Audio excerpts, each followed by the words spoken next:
Om Namo Bhagavate Vasudevaya. Om Namo Bhagavate Vasudevaya. Om Namo Bhagavate Vasudevaya. So, Hare Krishna, everybody. Thank you very much for joining us today. This is the second session. So last week, we talked about the Vedas, gave a little idea of, oh yes, we also talked about where the word Hinduism sort of sprang up from. It's not in our scriptures. The actual culture that we follow is Sanatan Dharma, eternal principles. And also the name of India is actually given by foreigners. The real name is Bharat. And to understand that we are not talking about mythology here, these are, according to scriptures, we believe these things, events, etc. took place. Now, we talked about, in brief terms, Shruti and Smriti, how Shruti is that knowledge which doesn't change, Smriti changes according to time and circumstance. And we gave a little idea of the four Vedas, the Rig, Yajur, Sama, and Atharva Vedas. What's rough little bit idea of what is in there. And something I just wanted to cover briefly again is how come that there's so many gods within Vedic culture? How does that fit? Now, that is quite a heavy misconception that there are many gods in Hinduism. Actually, there's only one God. That one supreme Lord can expand himself into many. And we know them as avatars and incarnations. There are other very powerful personalities who are given the powers according to their previous karma. And they are afforded positions of power in order to help administer this universe or many universes. So sometimes these powerful devatas, also known as demigods, can be mistaken to be the Supreme Personality of Godhead. But they're not. They are jivas, just like you and me, but they have attained great power due to their previous karmas. And that power has been afforded to them by the Supreme Lord in order to carry out a certain function.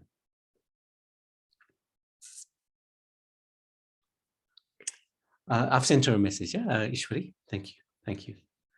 So that's one thing that we also need to be clear in our thoughts and understanding.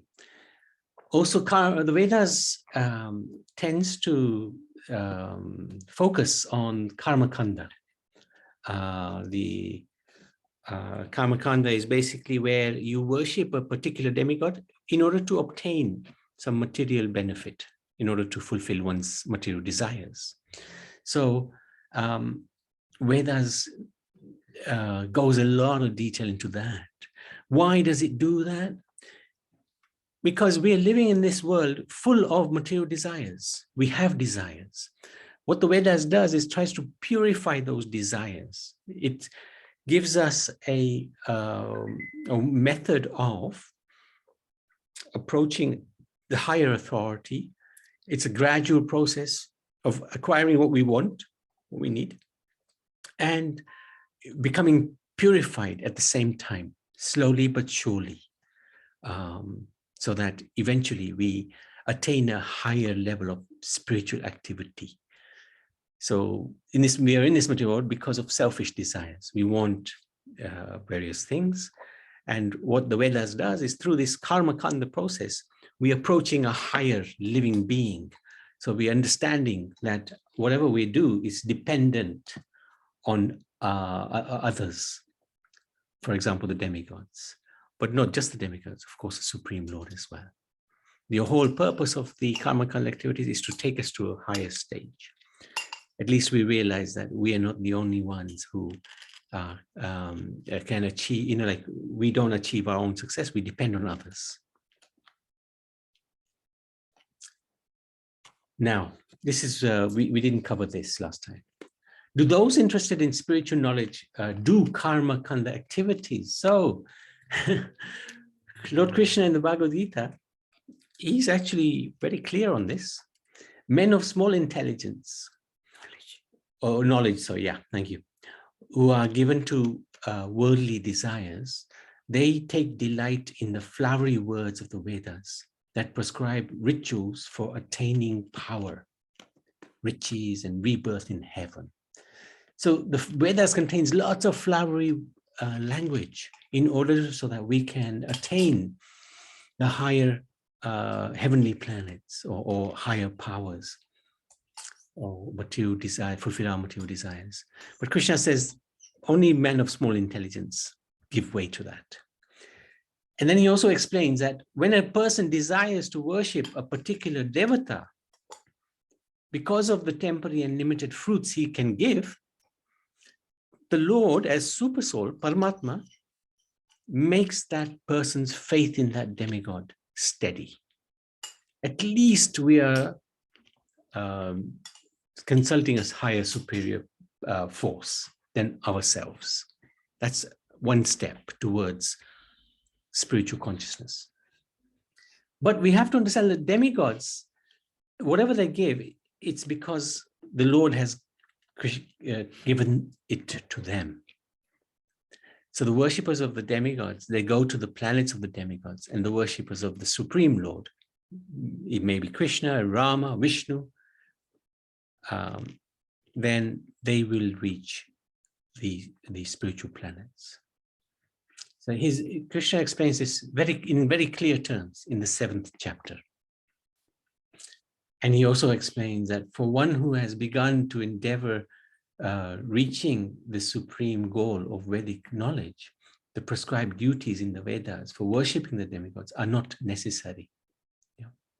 One who is fully self-realized, understanding who one is and who is the Supreme Lord, there's no duty or need to fulfill the prescribed duties found in the Vedas, because he has no purpose or material desire to fulfill. So that deals with effectively the Vedas and how we can relate to the Vedas. Now, so this is, as we saw last time, the full ambit of Vedic knowledge. We've covered this part only. Now we want to cover the rest of it today. So it's going to be a little bit of a fast journey through the scriptures. So I hope you don't mind. If you get lost, don't worry. We will put this recording on the group, and also I'll put the notes so that you have them. And it's only a very brief summary. We cannot do anything more in little less than half an hour or half an hour. So, okay. Although the 4 principal Vedas include the concept of spiritual perfection, it is not so thoroughly presented. It's hidden, in fact, because the main focus is doing these karma kanda activities to please demigods. Therefore, to help one understand the goal of Vedic philosophy, there are other compositions, the Brahmanas. So they are here. There's Samhitas. Samhitas are basically the different mantras, which are contained also in the Vedas. The Brahmanas, we'll talk about those in a little bit of detail. Aranyaks, we'll talk about that in a little bit. Upanishads, we'll talk about that a little bit. So what are these Brahmanas? They're compositions that accompany different portions of the Vedic Samhitas, the mantras, with additional directions and details that the priests would use when performing the sacrificial rituals, along with the histories. So it's a little bit more detailed. It gives also cosmology, holds cosmology, legends and stories that explain the reason for performing the Vedic rituals. So that the Vedic priests would have access to these, would need access to these in order to give more substance to the Vedas. Aranyaks, their sacred writing considered to be secret and dangerous to the uninitiated. They reveal more of the esoteric aspects of rituals and their purpose than the Brahmanas. So a little bit more detail. They're meant only for the priests and the Kshatriyas, the warriors, who have renounced all materialistic activities and have given up, they've retired to the solitude of the forests, which is the meaning of aranyak. It includes a style of worship to perform to particular forms or aspects of God. These instructions could consist of which mantra to use for particular purpose, how to sit, in which time of the morning to practice, and so on. So a little bit more guidance is given. And it's generally for those who have renounced the world. Then we have the Upanishads. The Upanishads are meant for the continued spiritual progress of the Hindu. So Upanishads will include a lot more spiritual knowledge. The Vedas encourage worship to the demigods for material needs and only hints at the prospect of spiritual realization. But the Upanishads, they start to explain how worldly attachments need to be renounced so that we can surrender to God. Upanishad means to sit down near or below at the feet with determination. So generally sitting at the feet of the spiritual master, the guru. And it indicates that the student should sit near the feet of the spiritual master and listen with determination to the teachings. There's lots of Upanishads, 108 of them, the main Upanishads. And then there's another 100 which are lesser known Upanishads. So over 200 Upanishads in total. And these give a lot more information about how to get onto the spiritual path in order to get liberation from this world. And out of all the Upanishads, the following 11 are considered to be the topmost. Isha, Kena, Katha, Prashana, Mundaka, Mandukya, Taitriya, Aitarye, Chandogya, Brihadanyak, Shvetashvatara. That's Shvetashvatara. This one is often quoted, especially when we analyze the soul and the size of the soul, for example. This one is the one which has a lot of description about the soul. So the Upanishads mainly focus on establishing the absolute as non-material, the Supreme Lord as not being in any connection with the material world. Describes it as Brahman, and Brahman we'll talk about now. Brahman is that concept of God which has no form. It has no material qualities, no material personality. It consists of spiritual qualities. Now, Brahman sometimes is also understood to be the sunshine, the formless aspect of God. Now, some followers of Vedic tradition believe that the Brahman is the ultimate state of spirituality.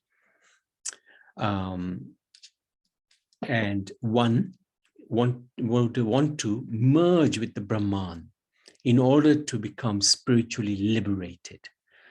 Now, that understanding is a partial understanding, according to the Srimad Bhagavad Puran, the Srimad Bhagavad-Gita as well.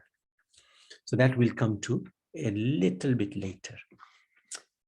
So although the Upanishad generally refer to the Absolute in an impersonal way, impersonal means he doesn't have a form, they also begin to establish that the Supreme Reality has a form, is a person, and there is a divine abode. So those three things are brought in, especially this Gopal Tapani Upanishad explains, for example, it's got this verse, Sri Krishna has got no birth, no old age. He's always in his adolescence, 16-year-old, without any change.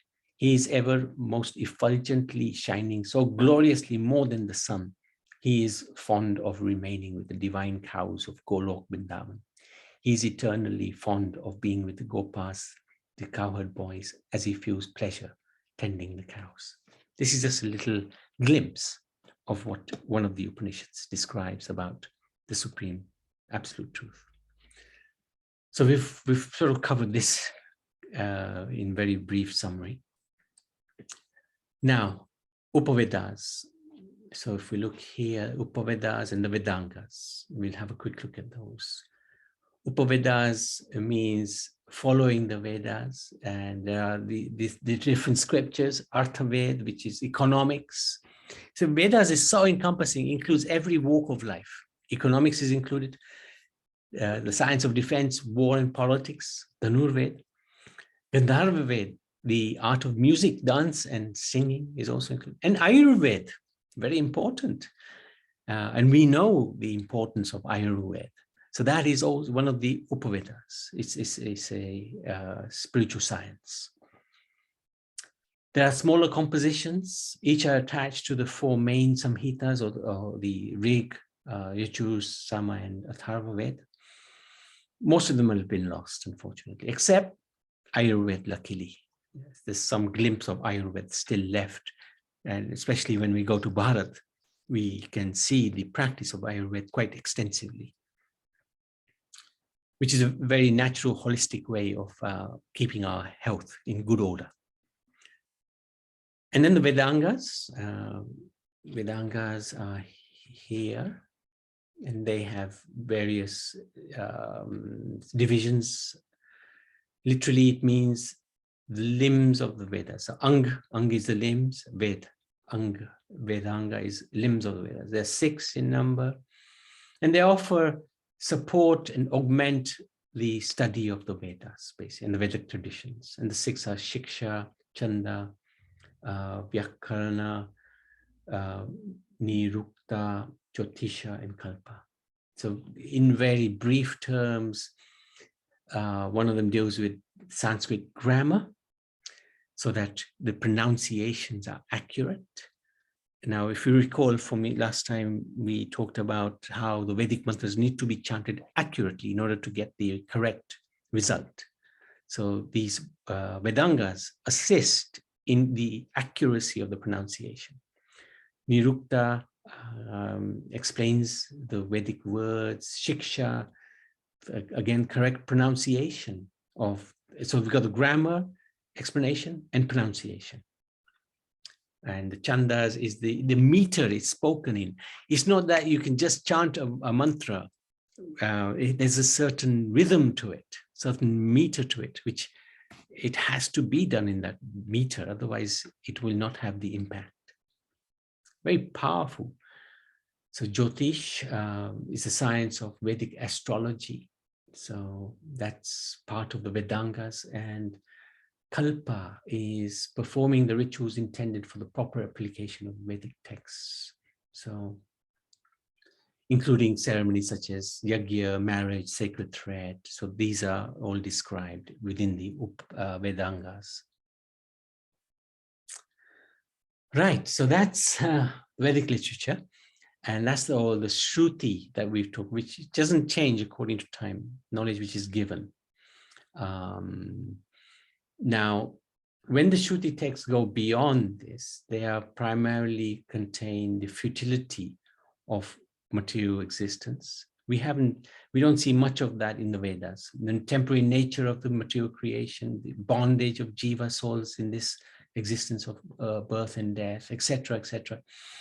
Now, generally, the Vedas won't go beyond this. It won't go into the spiritual consciousness, spiritual world, if you like. There's not much information about the bliss of spiritual activities and pastimes of Golok Vrindavan, or Ayodhya, or Vaikuntha. So that is all given in the Smriti. And we're going to have, this is all the Shruti there, and this is the Smriti. So we're going to have a very quick look at the Smriti. Includes the Sutras, the Itihasas. So let's have a look. Sutras are here, and they're split into various categories. Then there's the Tantras, the Pancharatras, the Puranas. So we'll talk a little bit about Puranas. Itihasas, that's like the Ramayana and the Mahabharata. So let's have a quick look at this. The Sutras clarify the Vedic principles to a person so that they can focus on how to get a good life now and in the next life.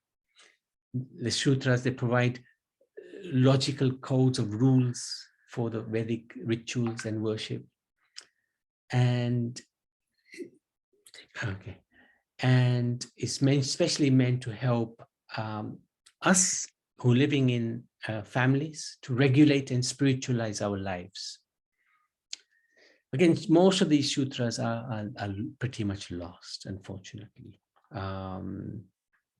But it does teach one thing, which is Atato Brahma Jignasa, which is I am spirit soul, which is the very beginning of spiritual life. So sutras, and then the Itihasas. Itihasas are very, very important. They help explain the ritual of the Vedas, and the highly compressed philosophy of Vedanta sutras by using historical events of the universe and factual stories of many great sages and demigods. So included in the Itihasas is Mahabharata, written by Srila Vyasadeva, which is a historical epic about the great kingdom of Bharatvarsh. And Jayanti was just quizzing me about what is the prime lesson of Mahabharata, and she also gave me the answer, luckily. Go on, you tell answer. So basically, Mahabharata means great war. So basically, it describes our lives, because our lives are basically a battleground, because we have so many obstacles and problems that we go through. But as the, if you find in the Mahabharata, the Pandavas went through a lot more than the Kauravas, actually, if you look at it, because Pandavas lost their father at an early age, and they were hassled by the Kauravas so much. They were trying to kill them, all sorts of things. But because they had Krishna on their side, they were victorious in the end. So that's what it teaches us, that our lives are like a battleground. But if we keep Krishna on our side, then we can overcome all obstacles. It's a good summary. It contains 110,000 verses, slokas. It's considered to be the longest poem. Of course, it's an epic in the world, divided into 18 sections, and it contains the historical facts of what happened in Bharat. There's a saying that if it's not in the Mahabharata, then it's not to be found. So it deals with, of course, the activities of Pandavas, Krishna's relations, as well as topics of the creation, the history of the sages, dharma, politics, military strategies, proper behavior of a king and his subjects, and the ways of spirituality and devotion to God. So Mahabharata does give also the Bhagavad-Gita, which is absolutely the essence of how to live in this world without being affected by the madness of this world. And then Ramayana is also one of the Itihasas, 24,000 verses. The one that's written by Valmiki, which describes the pastimes of Lord Ramachandra and his consort, eternal consort, Sita Devi. And Ramayana is, as we know, all about morality and how to live in a perfect way in this imperfect world. So let's have a look at the Puranas, because Puranas are where a lot of amazing information comes about how to become spiritually elevated. And the Puranas assist the Vedas. They contain 5 basic subjects. Some contain 10. Creation of the world, destruction of the world, and then the recreation. The genealogy of the devatas and the Manus, the reign of the Manus, history of the solar and lunar dynasties. So Krishna is in one and Ram is in the other. And they also describe the activities of the Lord and the sages. Now, these Puranas, there are 18 main Puranas, and there are 18 secondary Puranas. So we're going to have a very quick look through the 18 Maha Puranas, right? And they are split into 3 categories. There are the Puranas that deal in the mode of Tamagun, ignorance, Rajagun, passion, Sattvagun, goodness. It's not that the Puranas are in that mode. it's for the followers of those particular modes that these Puranas assist them to come to the next stage. So let's have a look at these. Linga Purana is considered to be in the mode of ignorance. I will post all these on the chat, on the group, so I won't go through any particular detail. But Linga Purana basically focuses on Lord Shiva and his worship. Skandapurana is one of the largest, 81,000 verses, and that's got a lot of detail about Lord Vishnu, Lord Shiva, different holy places. Also discusses the wonderful activities of Parvati. So there's a lot of information in the Skandapurana. But again, it's to help those who are in the lower modes to rise to the higher modes. Agni Puran talks about Lord's incarnations, Ganga Mata, astrology, so many different aspects. Matsya, again, mode of ignorance, describes universal creation, different descendants, starting with King Ikshwaku, Suryadev, etc. Talks about fasting and pastimes of Shiva and Parvati. And then the final two, which are in the mode, considered to be in the mode of ignorance, Kurma, again talks about this particular incarnation, the tortoise incarnation. Talks about the greatness of Kashi and other holy places. And then you've got the Shiv Puran or Vayu Puran. It's known by both names and discusses principally about Vayu, the demigods, different, and Lord Shiva, of course. Right. Next six are all in the mode of passion. For those who are in the mode of passion, to bring them to the next stage. The Brahma Puran, which has pastimes of Lord Ram, many stories of Lord Krishna. These Puranas contains lots of pastimes. Suryadev, birth of Parvati, her marriage to Shiva. And you can see it's very varied in terms of its subject matter. Brahmanda Puran, again, talks about different kalpas, different days of Brahma, different holy places, planetary system, the Manu. This is quite complex, actually, this Purana. We've actually got a copy of it, and it's pretty complicated. Brahma Vaivarta Puran, this is very famous, and many devotees quote from this Purana. Again, it's in the mode of passion, for those in the mode of passion. 129 chapters of the pastimes of Radha and Krishna and how to worship them. This is really powerful stuff. And yes, the appearance of Tulsi and the marriage of Tulsi is also in this Purana. Markandeya Purana is a conversation between Markandeya and Jaimini. Markandeya Rishi was an amazing sage, very knowledgeable, and many topics are discussed in there. Bhavishya Puran talks about the future of Kali Yuga, very interesting. Unfortunately, most of it's lost. Also describes where each avatar or which incarnation will take place. Yeah. And the village and the names of the parents and things like that. Vaman Puran talks about, again, Vaman Dev, the incarnation which took 3 steps of land from Bali Maharaj and liberated Bali Maharaj. Then we have the next 6 Puranas, which are in the mode of goodness.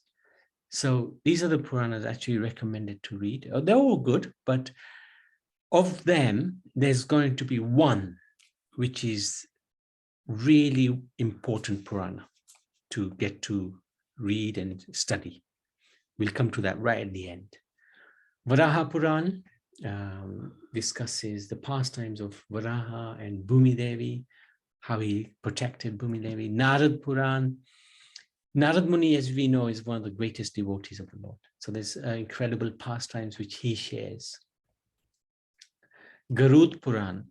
Garud Puran is one where describes the journey of the Atma through different conditions of hellish and heavenly planets after one leaves the body. Padma Puran, very famous. This has very important stories of Krishna and Vrindavan and Ramachandra and Ayodhya. And it is an incredible amount of description of different holy places. Vishnu Puran talks about Lord Vishnu, of course, and the descendants of Prithu and Priyavrat, marriage of Vasudeva and Devaki, many of Krishna's pastimes. The Bhagavad Puran is where I wanted to come.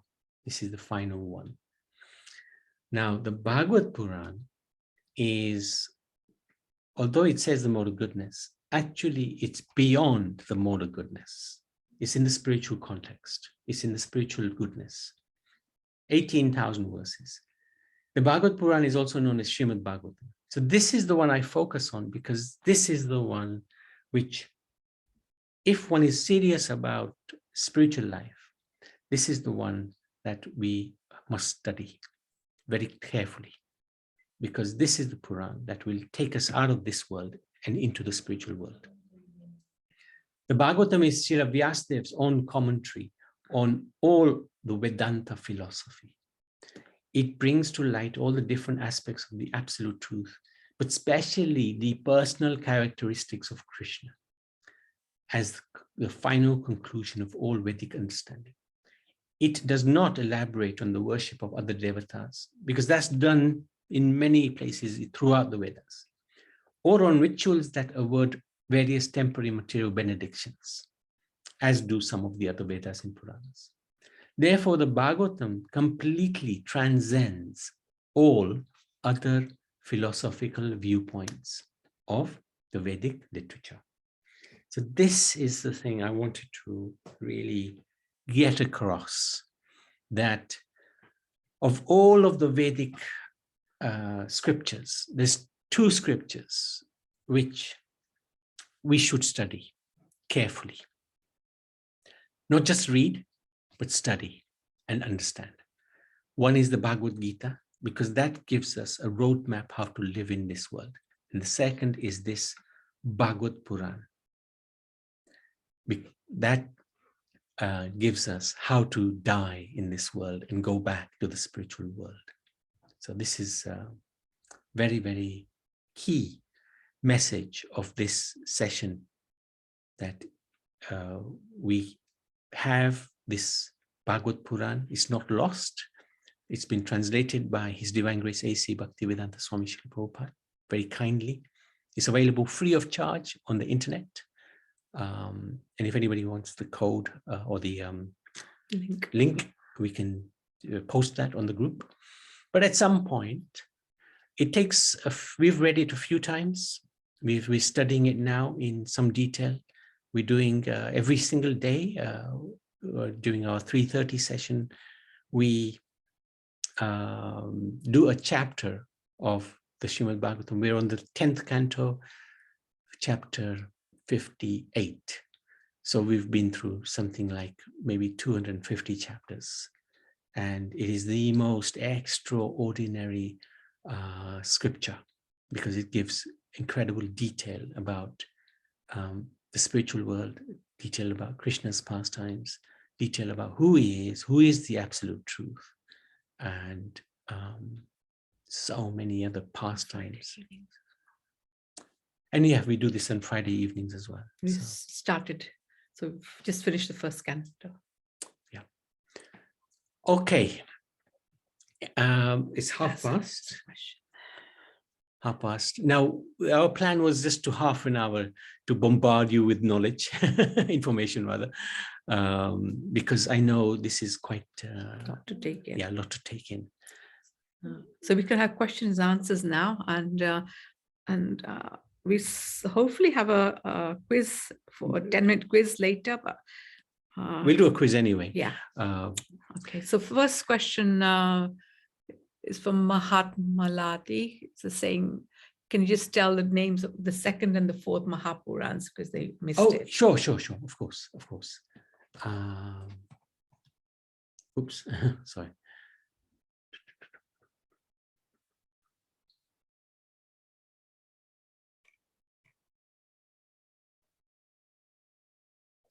What happened? Came out of it. Okay.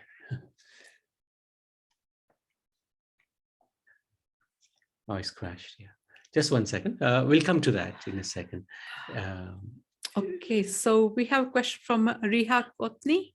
Would you like to unmute yourself and ask? Hare Krishna, Prabhuji and Mataji. Hare Hare Krishna.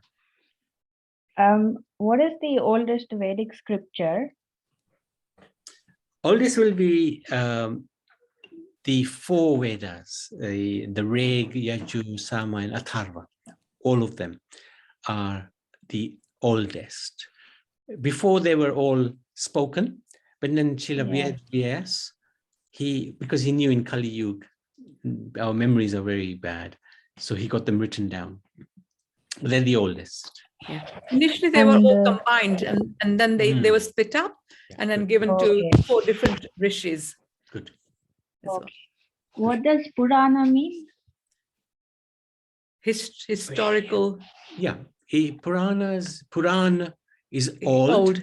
So it's not quite historical account. It's not quite, because Ithiasis is that, right? Ithiasis is historical. It's what the Puranas effectively do is enhance the Vedas in terms of giving information about the spiritual process of how to get out of this material world. And the way the Puranas does this, it describes this world, the creation, destruction, creation, and it describes the avatars, describes the process of becoming God conscious. And then finally, it describes, especially the Bhagavad-Gita describes the pastimes of Lord Krishna. Okay. Who wrote all of these Vedic scriptures? Who wrote all of them? They were dictated by Srila Vyasadeva, who is regarded to be the literal incarnation of God. So he's an incarnation. So he's God himself, written it, or dictated it. And it was all written down by the great Devata, the great soul, or Ganpati. He wrote it down. Okay. Yeah. So just very quickly, the 2nd and 4th Maha Puranas. So let me just bring this up. 2nd is the Skandapuran.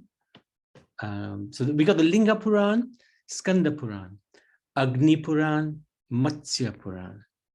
And then we got Kurma Puran, Shiv Puran. So all of those are in the mode of, or for those in the mode of ignorance. Then we got the Brahma Puran, Brahmanda Puran, Brahma Vaivarta Puran, Markandeya Puran, Bhavishya Puran, Vaman Puran. All of those are in the mode of passion. Varaha Puran, Narad Puran, Garud Puran, Padma Puran, Vishnu Puran. And the one I would recommend without any hesitation to everybody here, if you have time, if you don't have time, make the time. This is the one that will take us out of this world, Bhagavad Puran. Okay, so we mentioned the link to the Veda base, so we'll put it on the WhatsApp group for everyone. Okay, and then Jigna is asking if they can join the Friday session. Yes, you can. We start at 7 o'clock, and it's the same Zoom link. So you can join us at 7 o'clock. No, it's a different Zoom link because this is the private one. Okay. So what we'll do is, if you're in the group, we will post that on the group so that you are aware of it. Okay. And then they missed the first session. Sure. Again, we'll put a link to the first session again today, and you can catch up on that. Okay. It's 7 p.m. Yeah. UK time. Yes. Okay. So we have Ishwari Kishori. Maybe you ask one question and we'll go to the next person. And then we'll come back to you. Okay. So Ishwari Kishori, you unmute and ask a question. What happens if the Aranyaksha knowledge gets told to an unworthy person? Very interesting point. these Vedas, they're actually coded. They're coded. So if one tries to perform the Vedic rituals and one is unable to pronounce the mantras in the correct, in the correct pronunciation, or get the meter not quite right, usually they'll have no impact at all. So they won't have any positive or negative. You just wasted time, that's all. But sometimes, if they chant it correctly, then you get whatever you want to do, want to achieve, you will achieve. But sometimes, if you get the pronunciation incorrect, you may get an opposite reaction to what you're expecting, depending on what you've pronounced, what you've said. And I'll give you one example. When Ravan was meditating or trying to get the boons from Lord Brahma, his brother, what was his name? No, who's the big guy? Kumkaran, yeah, Kumkaran. Thank you, Kumkaran. So Kumkaran. Now, Kumkaran was also meditating and he was praying for various things. So when Brahma came in front of them, or the Devata came in front of them, the Kumkaran mixed up the words slightly. And instead of getting this immense power, he got the boon of sleeping for 6 months. Was it 6 months? Or it was a whole year except one day, wasn't it? Or something like that. So you can see that if you ask for something and you get it slightly wrong, you can get completely the opposite of what you're asking for. So that also applies in the Vedic system. I see. Now that you mentioned Kumbhakaran going to sleep for 6 months and then waking up one day in the year, I read a children's book which said the Devtas made one of the Devtas to go inside Kumbhakaran's mouth and make him say Exactly. wrong. Is that correct, or is that correct? That's correct. Little bit cheeky? That was very cheeky indeed. It's quite an amusing pastime. Yeah, you're right. Thank you for sharing that, Ishwari. Ishwari. Amazing. You're really amazing. You amaze me every time. Yeah, presentation for this session will also be posted on the group, so with the notes as well. So welcome to that later. Question from Vedas, Sudesh. Would you like to? So if we pronounce those words incorrectly, if we don't get what we want, would then so I forgot. I actually had a different question. Ask your original question. So if do we choose if we want to be poor or rich when we are in the spiritual world before we come to the material world? Do we choose whether we want to be rich or poor before we come in the spiritual world, before we come to this world? Yeah. Actually, we choose to become God. That's why we come here. We come here because we somehow thought, oh, look, there's God. I wish I was God.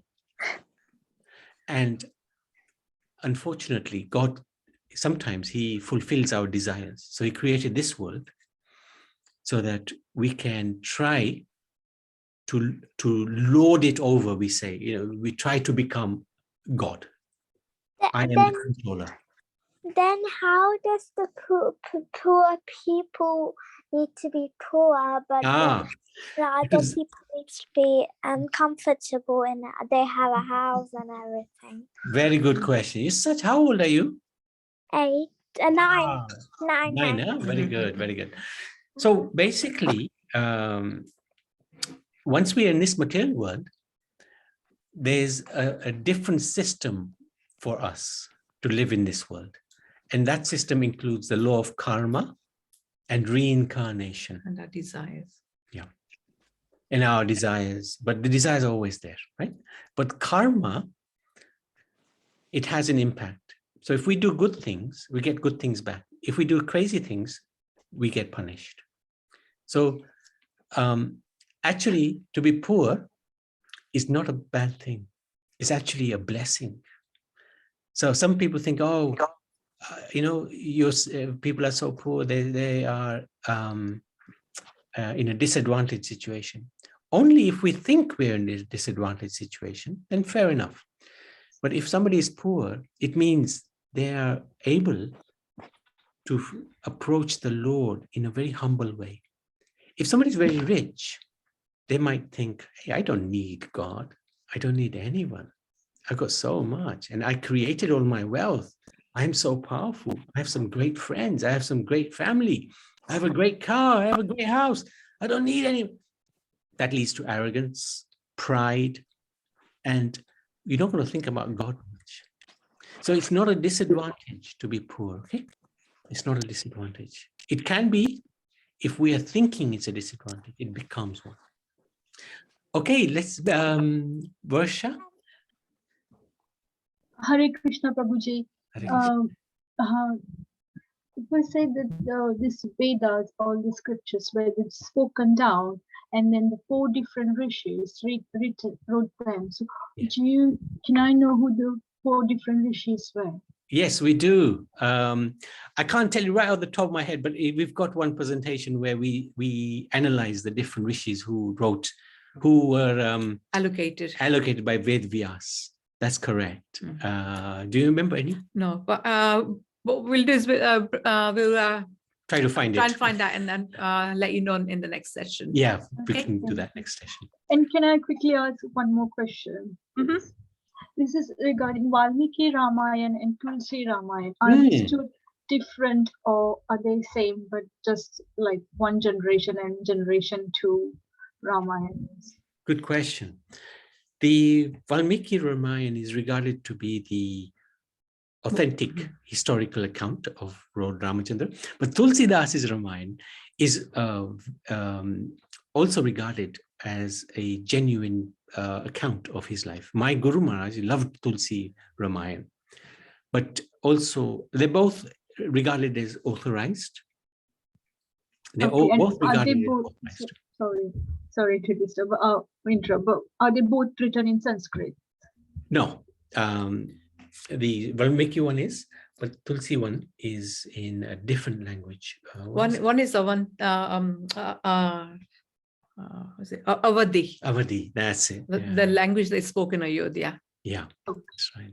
Thank you for those questions. Really good. Okay, we have a question on the chat. I'm trying to understand the relationship between the 4 Vedas and the 9 Upanishads. What is the common link? Vedas basically gives how to worship the demigods to get material desires fulfilled. So they try to slowly purify our desires. What the Upanishads does, it gives more information about the spiritual reality. So it goes beyond the Vedas. Okay, Preeti. Hare Krishna. Namaskar, everyone. Can you hear me, Prabhu? Yes. Yes, we can. Okay, so this was regarding the pronunciations, and we said like for Kumkaran, it just so happened that as somebody wrote in the message, instead of Indra's throne, it came out as Nindra.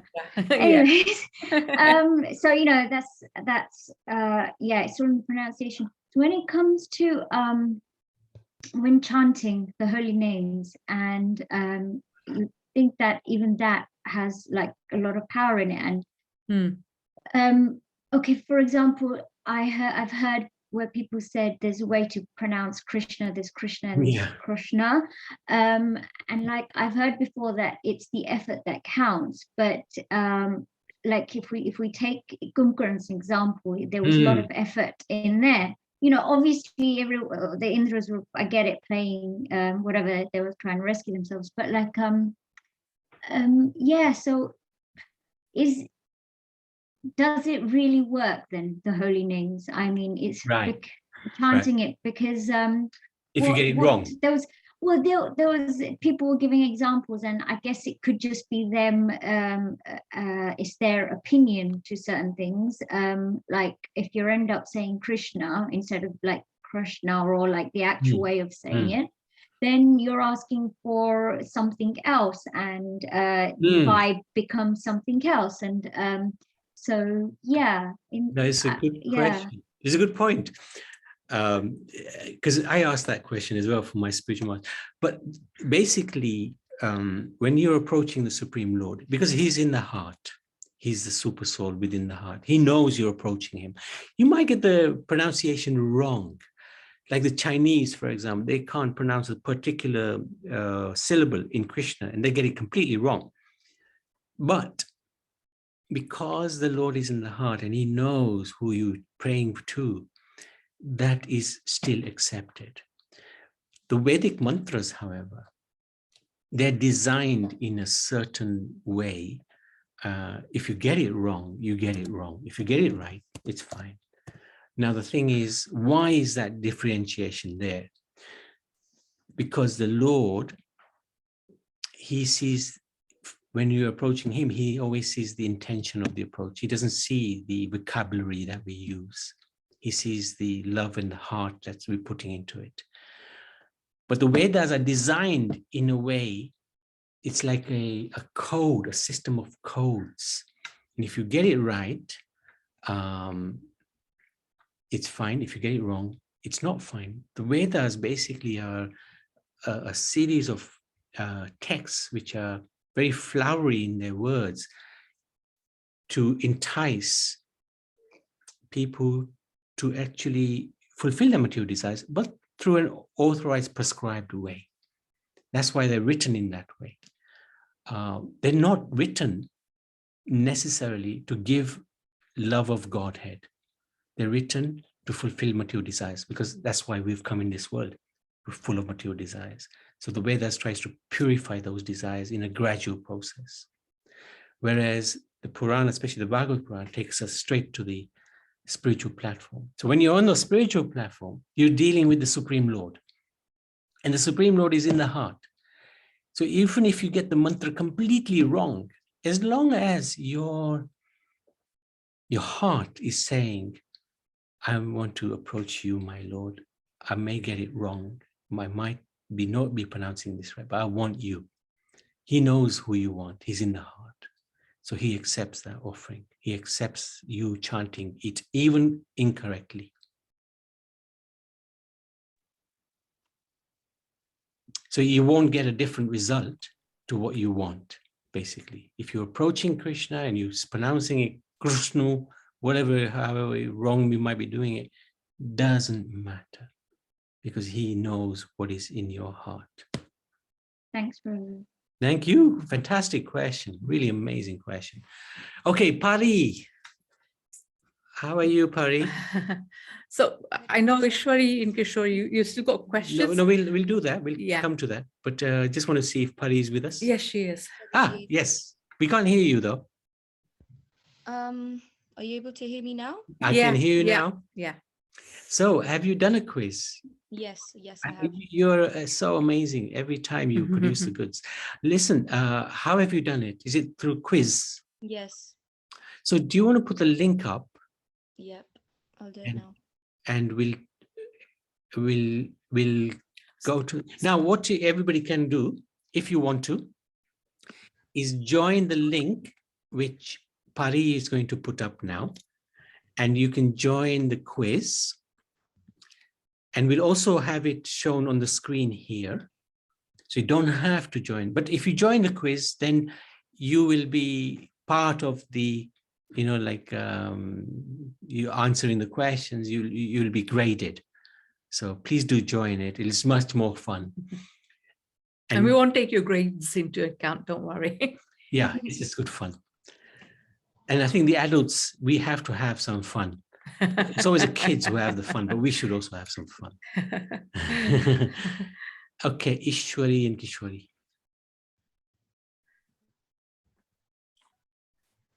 How does the art of music, dancing, and singing benefit the soul? How does the art of singing, dancing, And music Music. benefit the soul? you mean from the Vedic point of view, what we talked about, or are you talking about generally? Generally. Generally, okay. Very nice question. In the spiritual world, every word is a song. And every step is a dance.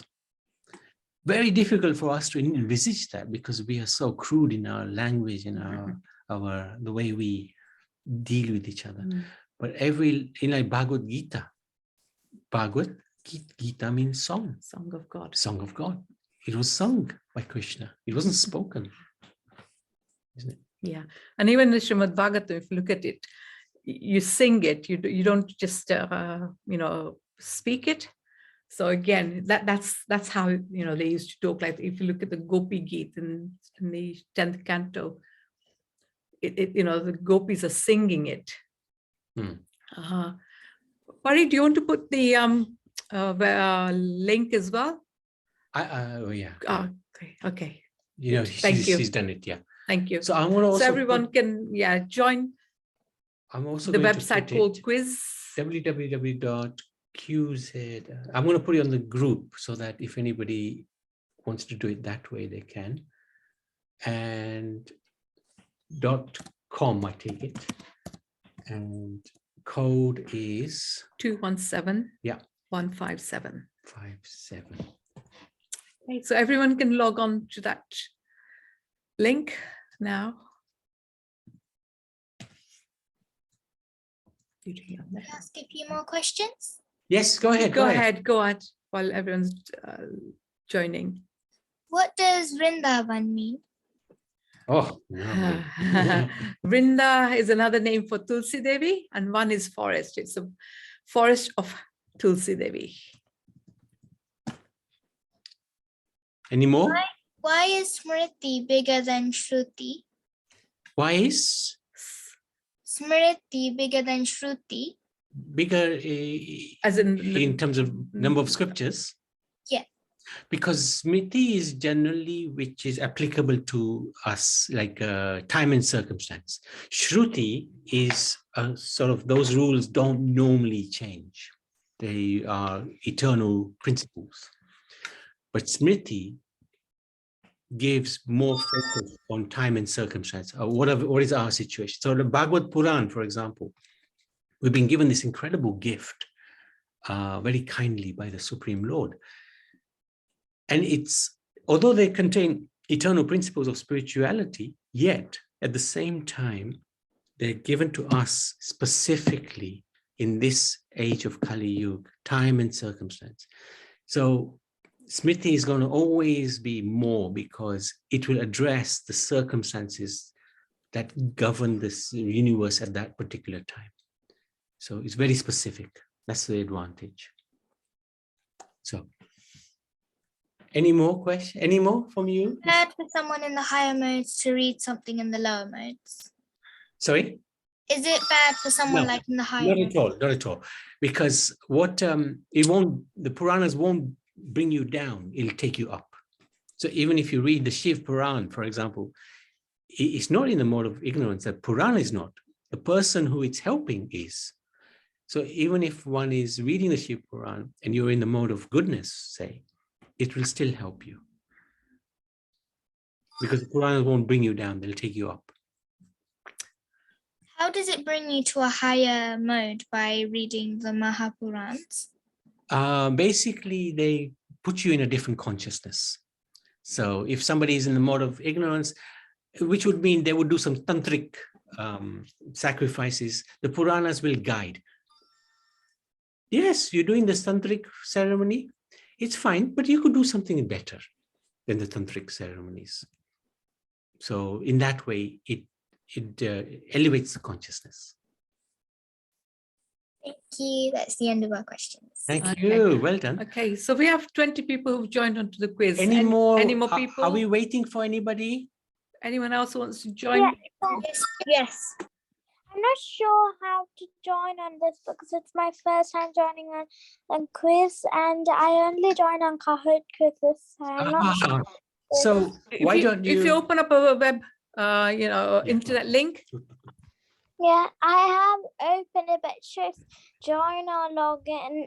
Join or get started. I got get started, and it comes to a page where it says join or login. It says just do join.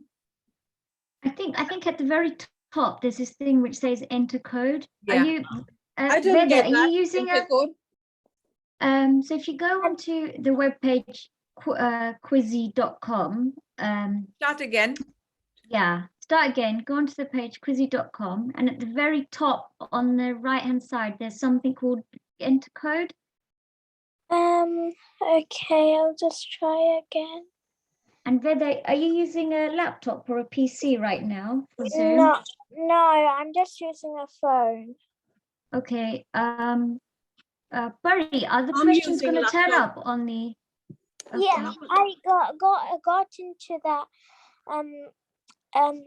thing, and someone it can says to enter a join code. Enter code. So the code is 217. 715. No, 217 Yes. 157. Okay. Yeah. Wow, 27 players. That's really good. Okay. Anyone else? Prabhuji, would you like me to share my screen? Yes, please. Yes, please. Yes, we're still joining. Sure. Yeah, Barry, I'm in. Barry, I just wanted to. I'm so happy. I'm so happy. Well done. Well done, Veda. Okay. Okay. So we can see Okay. the screen. So let's start. Let's start. All Okay. right. And whoever wins gets a lollipop. Huh? Krishna lollipop. So which of the two options do we follow? Hinduism or Sanatana Dharma?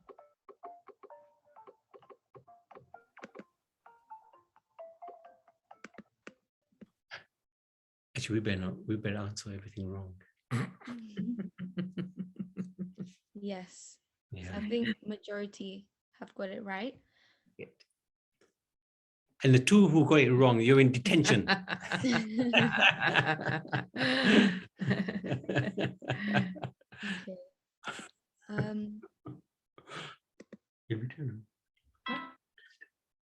So what is Sanatana Dharma? A religion, an institution, a way of life, or the name of a purana?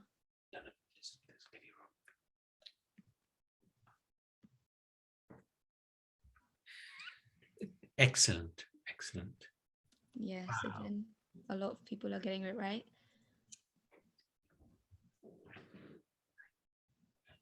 5 seconds.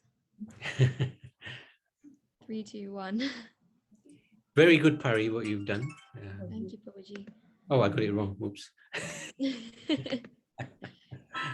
So, Sanatana Dharma is followed because they are eternal principles we must apply. They are based off of scriptures. It's not a mythology, it is historical, or all of the above. Good.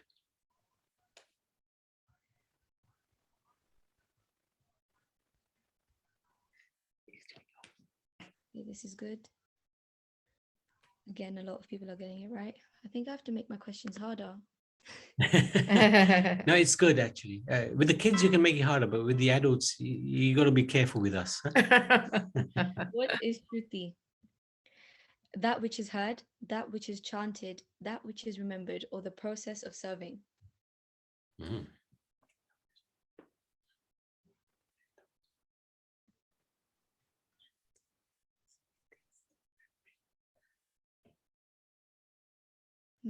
Majority of people got it right again. Wow, very good. Very good. Well done, everybody.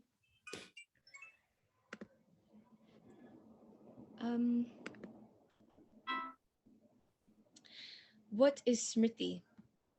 That which is chanted, that which is glorified, that which is heard, or that which is remembered.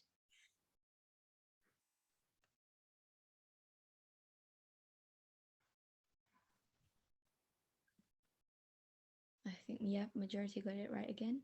Mm.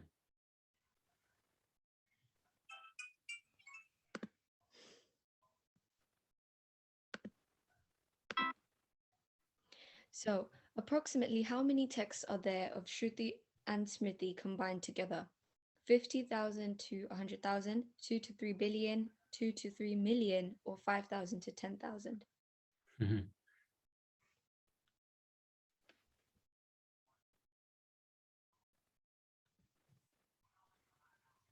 Yeah, 2 to 3 billion.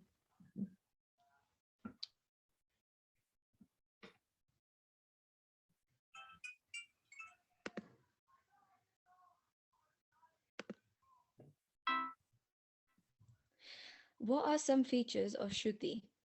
It reveals the absolute truth. It consists of unchanged principles. It's changeable at different times or can be flexible and edited. So for this one, there's two answers. So if you submit both and if you select both and then submit, your answer is going to like come up. And also your answer has to be correct, but you also have to do it as quickly as possible. So Whoops, I picked 3.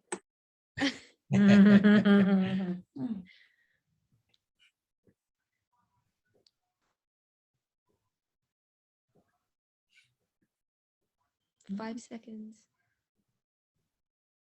3, 2, 1. And the first two are correct. Wow, good.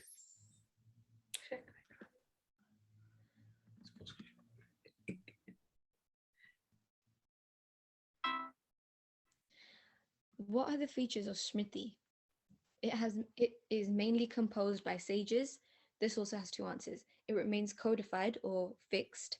The wordings of it may change over time, or all of the above. Actually, this is a lie. This has one answer. My bad. I forgot my questions myself. Sorry, everyone. That's okay, don't worry.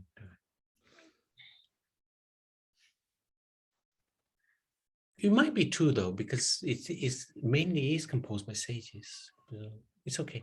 I think you're okay. Yeah, Babaji, it's actually all of the above. Oh, is it? Coded. So it's coded as well. She's saying. Okay, good. Mahabharata comes under which category? Shruti, Smriti, or both?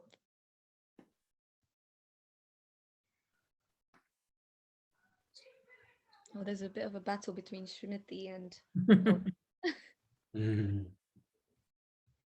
Smith is right. Oh, everyone finished, and the correct answer is both. Is it? Oh, because of Bhagavad-Gita, right? Yes. Oh, well done. So That's a how trick many question. Vedas? How many Vedas are there? 3, 4, 5, or 6?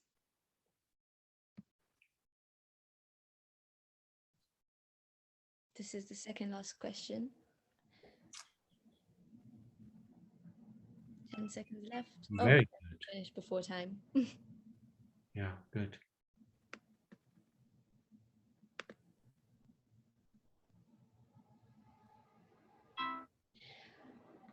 What does Rig Veda mainly consist of?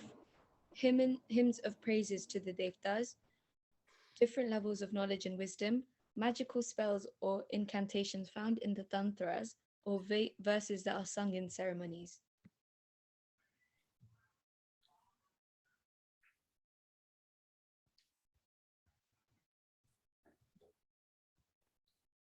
Wow, majority are getting it correct. And we're done, I think. Wow. Yes. Okay, so. So Nikhilesh. Wow. Yeah, okay, well, it showed me for 1 second. Okay, Oh. so now we're at the end. Let's see the results.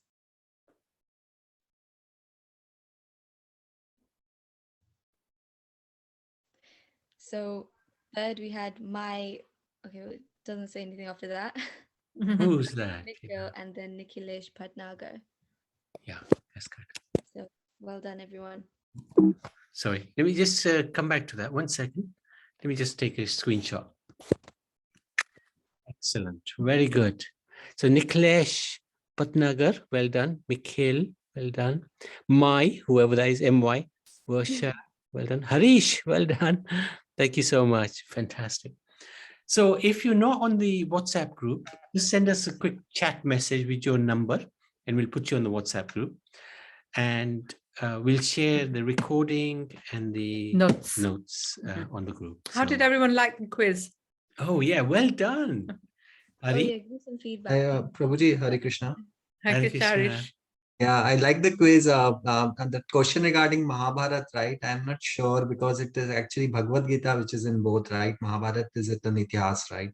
Yeah, Mahabharata. So strictly speaking, that's a Smriti. Yeah. But because Bhagavad-Gita is in there, it was a trick question. Yeah. So Hari can be very, she's very clever actually. She can do nice trick questions. Okay, well done everyone anyway. Yeah, so thank you for I was doing good until it was the all of the above. I went from first to like 12th.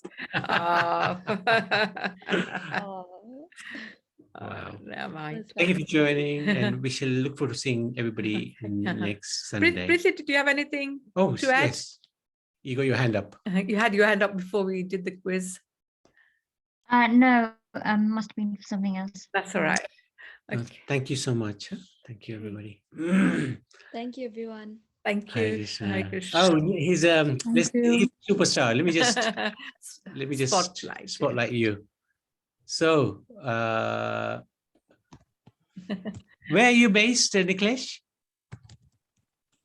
I am in London, in Bournemouth, north of London.